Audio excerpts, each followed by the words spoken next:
I'm Nigel A. James, and this is a Talk 49 interview. I'm going to call this interview Pictures of Light. My guest is Isabella Thaler, and Isabella Thaler is a photographer. Isabella, a very warm welcome to you. Thank you so much, Nigel. Isabella, when you're out and about taking photographs, how do you recognise the perfect picture?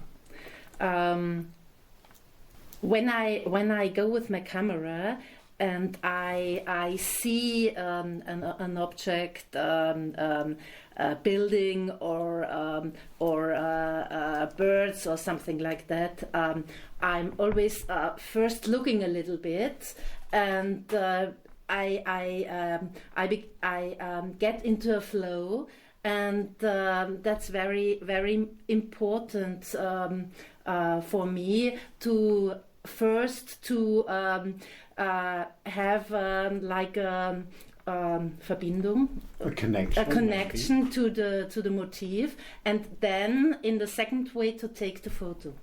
Do you have motifs, pictures already in mind? Are you looking for something you want to look for? It depends on if I go for pictures for architecture. I first look a little bit in the net, and I look how you can take photos from this building or this motif. And then I try to take a photo for my own. And if there are birds or flowers, it's the situation. It's not I have to find flowers and birds. Birds are very difficult to take photos from because they are so fast. And I cannot plan it in advance. I have to see the situation. So you have to wait. Yeah. The birds tell you when to take the photograph. That's very interesting. You mentioned the objects. What sort of objects do you prefer taking pictures? What's your favourite kind of object? My favourite kind is architecture. And I love to take the pictures in black and white. Okay, but first of all, why architecture? Because architecture is very, very clear for me. Structure, lines. That's what I love. You love architecture, and you mentioned black and white. Yeah. Why is black and white so special for you? Black and white is very special, and when you take your camera and you first change into black and white into the camera, you see the objects in a totally other way, and a building, an object in black and white without colors. Yeah, you see the structures. You see it in a completely other way, and that's what I love. So you see things in a different way in black and white. Yeah. The building, the architecture is the center point, not the background. Yes. Okay. Is black and white timeless somehow? Yes, it's timeless. I think for architecture it's timeless. And is black and white timeless for people as well?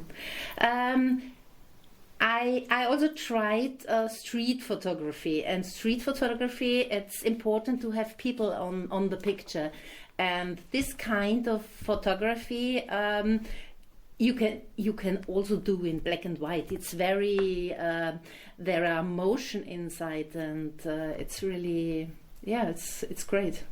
So black and white, we can say, is timeless. Yeah.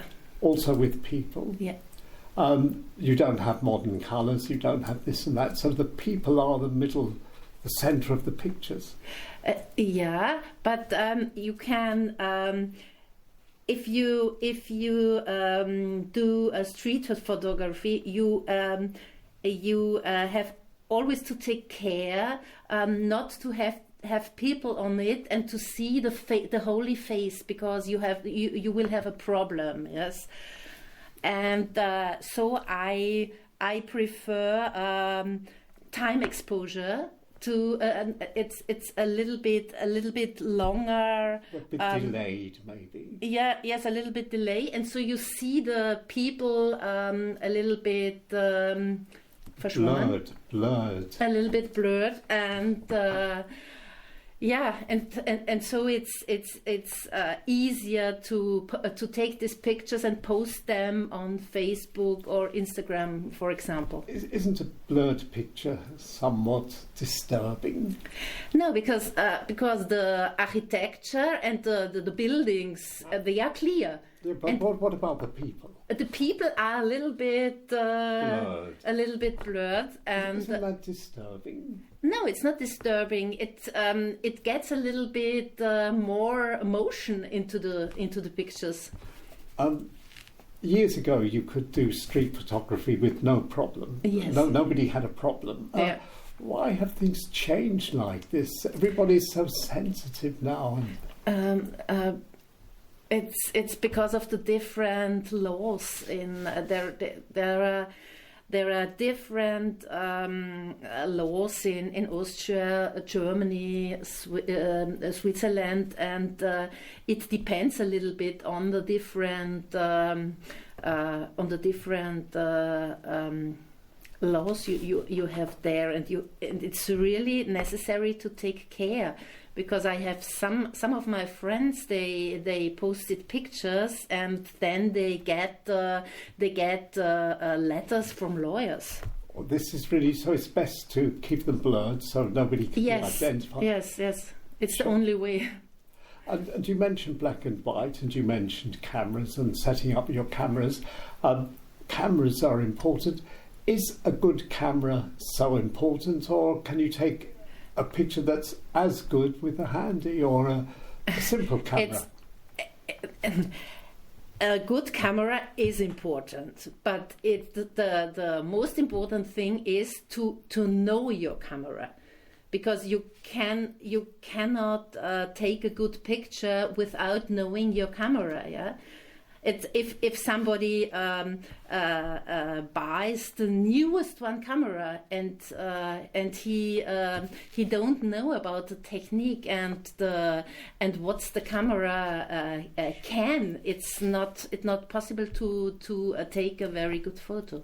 But is the camera the important thing, or is it the trained eye that's important? It's the trained eye. Yes. Yeah, because you could have the cheapest camera and take a picture which is as good as the most expensive camera. The cheapest, not the cheapest, but it's possible to have a camera not so expensive, and if you are trained, your eyes are trained, you can take a very good photo.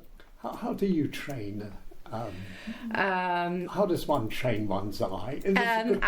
I met in 2018. I met a Tyrolean photographer. Her name is Nicola.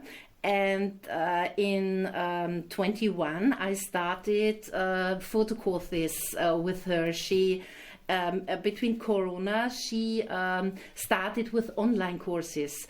And she was my teacher, and she is my teacher, because I'm now still in her photo courses, and everything I learned from her. She's really perfect, and she learned me to train my eyes and my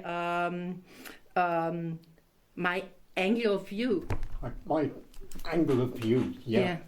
It's interesting, because what is a good way of, what did she teach you training your eye? We had different like games. We have once she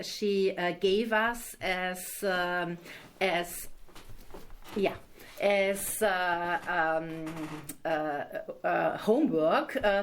Only to take big pictures from round things, and so we went out and we only tried to find round things. And the next time we have to find lines, yeah. And it's really, if you do it, and if you open your eyes and go outside, and you will find a lot of things, especially for these homeworks. Well, that's interesting. Is there a connection between art and photography? Yes. Tell I'm me sure. what you think about Yes, this. I'm sure. Especially with black and white, I find it's really artistic. You can create photos. I find they are really art. Sure. So many of the traditional photographers, black and white, many years, they were all artists first. Mm-hmm. Does it help to learn to draw, maybe, to zeichnen? Yes. Mm-hmm. There is a parallel. Parallel, yeah, with artists and with drawers. Yeah. Okay, it's interesting. So you've got a trained eye. What's the name of your teacher again? Nicola from Tyrol. She stressed this, a trained eye. And with this trained eye, do you recognise a good picture when you see it? Yes, it becomes better and better. At the beginning, it was I always thought that only the other ones can take good pictures, and with the help of Nicola, it becomes better and better. And now, if I see a motif, I just know how to get the picture and how the picture becomes a nice picture. That's the advantage of going on a course, isn't it? Yeah. Sure. What about these people who think they're great photographers? They've never been on a course and they have very expensive cameras, but their pictures are rubbish. Tell me what you think about this. If they are very interesting and they look YouTube videos, a lot of YouTube videos, I'm sure they can take good photos. Yeah, but it's necessary to be interested in and to do a lot with photography and with your camera.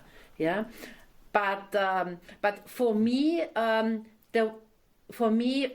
I need somebody who explains me and who helps me. Yeah?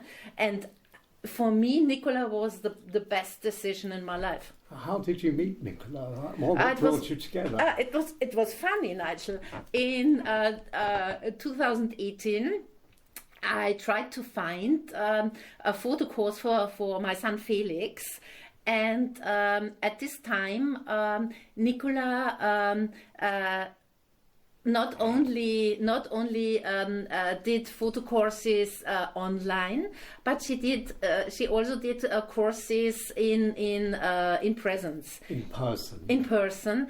And and she organized a photo course in summer for children. And Felix and his friend went there, and they had a perfect day with Nicola in Stadtpark for learning a little bit about photography. And it was the first time I met Nicola. And 3 years later, I started this online course with her. That's really, really interesting. So it's your hobby. Yeah. Is it a popular hobby still? Do many people have real cameras, not just a hand? Yeah. Tell me about this. it's my hobby, and in my photo community,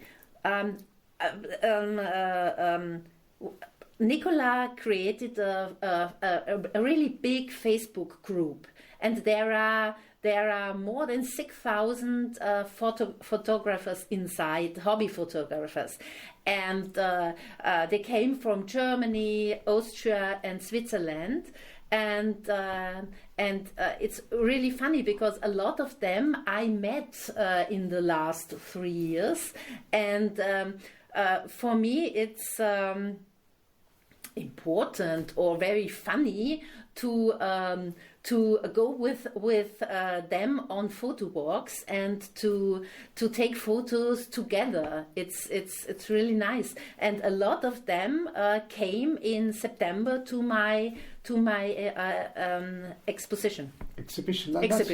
That's really interesting. Yeah. So photography is your hobby, yeah, but has it become your life as well? Yeah, it became my life. Yeah, it's an important factor in my life, and from time to time there is also a Vienna community. There are 10 or 15 only women. They have the same hobby as me, and they also like to go for photography together. And we met last week. I met two of my photo friends, and we organized a Genehmigung. So a permit. Yes, a permit for Amalienbad, because there are so many places in Vienna. It's not allowed to take photos. You have first to get a permit. And I organized the permit, and we were there for it was possible for 1 hour, and we took photos in Amalienbad. And I love it very much to take photos together with friends. You mentioned black and white and architecture.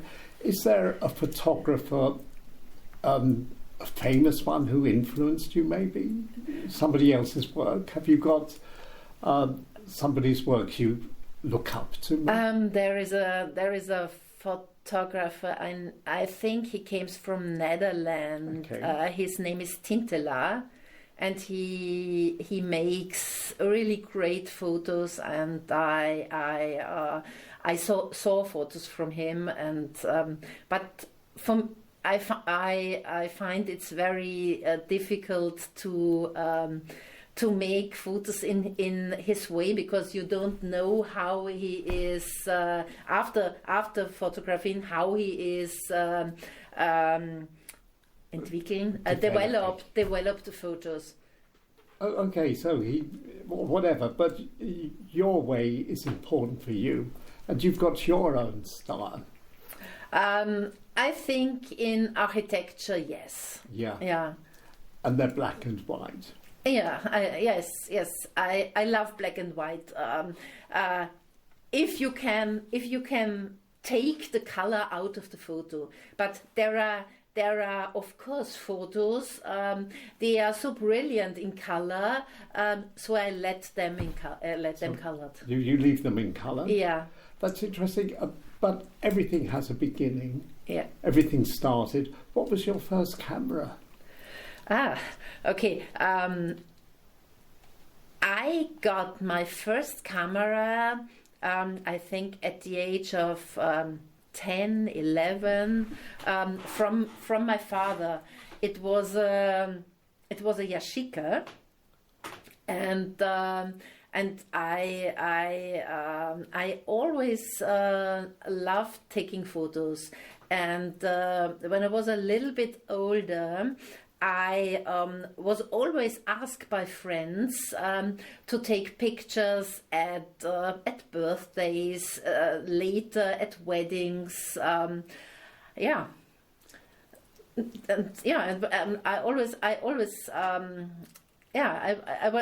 have always my camera with me, and but I only took the photos in the automatic mode, and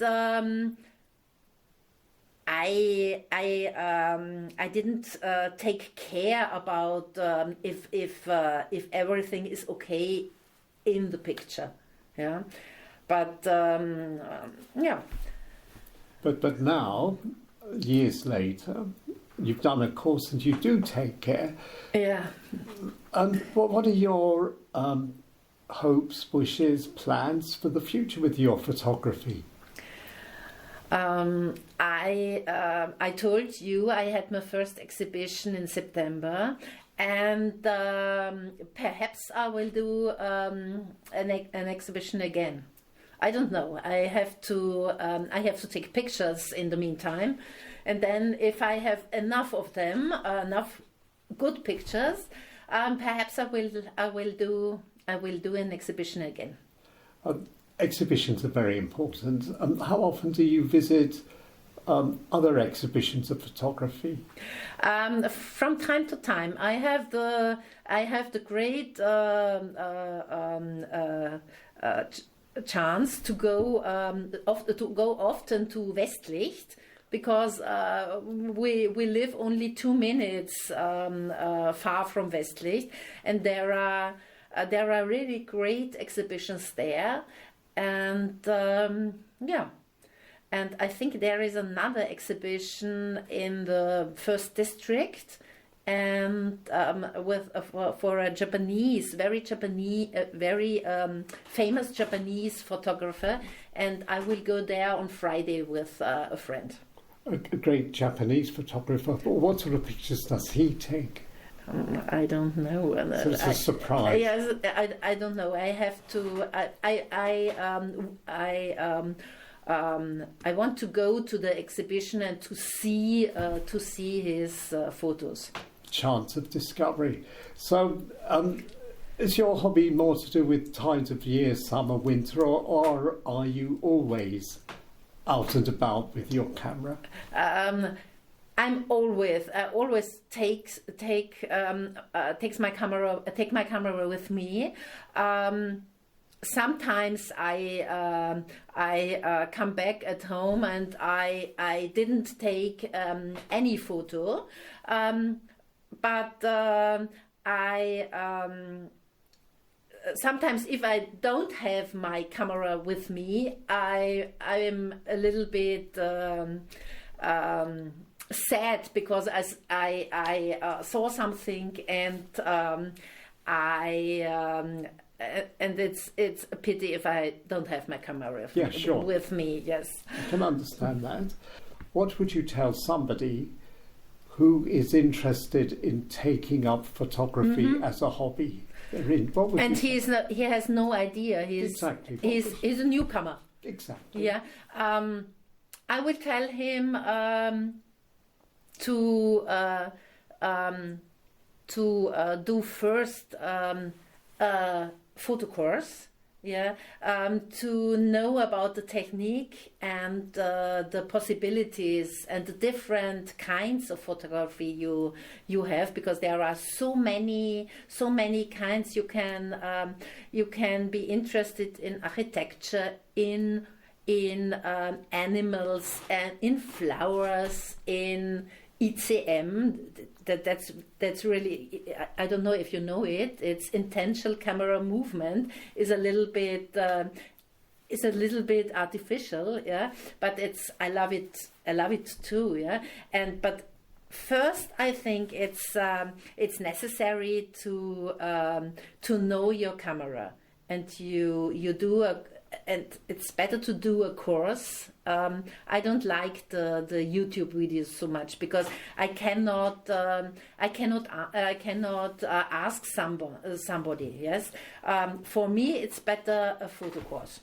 So a photo course is absolutely essential if you can. Mm-hmm. And what about going to exhibitions and seeing what other people have done, and books? Photography books, these are important things too, aren't they? I have some photography books, but only for this kind of photography I'm interested in. Yeah? I think some people can learn from the technique from photo books, but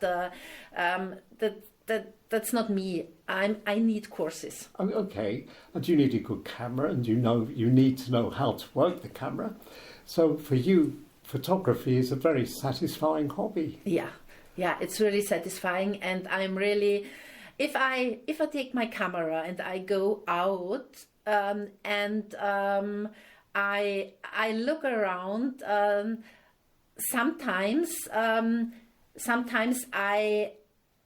I'm so flashed from the different motifs that I forget the time. It could take me hours, and I'm not, and I do not realize that's so long for me, because I'm really fascinated. Yeah. Isabel, we've spoken a lot. Before we finish, is there anything we've forgotten to mention that you think is important? One thing from me is important. I have to separate when I'm on the way with my family.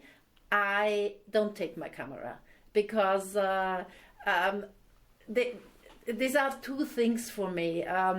It becomes always not a problem, but it becomes very difficult for me if I take my camera and my family is with me, because I need time to take photos, and my family do not accept it. They ask me the whole time, how long do you need, and it's more than an hour, and so I learned that these are two things. Yeah, my family is one thing, and if I'm away with my family, I'm concentrated on my family, and if I go for taking photos, it's the other way.